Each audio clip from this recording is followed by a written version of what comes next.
IVF అనేది it's purely laboratory procedure. అంటే మనకు ఐవీఎఫ్లో ఏంటి ఎగ్స్ పెరగడానికి స్టిమ్యులేషన్ చేస్తాము. అంటే రైట్ ఫ్రమ్ సెకండ్ డే నుంచి డైలీ ఇంజెక్షన్స్ ఇస్తూ ఎగ్స్ ఎప్పుడైతే మంచి సైజ్ వస్తాయో అప్పుడు ఎగ్ మెచ్యూర్ అవడానికి ఇంజెక్షన్ ఇచ్చేసి అండర్ అనెస్థీషియా 36 అవర్స్ తర్వాత ఎగ్స్ అన్ని బయటికి తీస్తాం. తీసాక అప్పుడు స్పర్మ్స్ కూడా ప్రాసెస్ చేసేసి స్పర్మ్స్లో కూడా మార్ఫాలజీ ఏదైతే బాగుందో ఆ స్పర్మ్ సెలెక్షన్ చేసి ఒక ఎగ్కి ఒక స్పర్మ్ సెల్ ఇంజెక్ట్ చేస్తాం.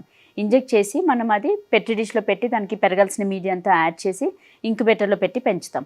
సో ఇది ప్రొసీజర్ అంతా కూడా మనకు ల్యాబ్లో జరుగుతుంది.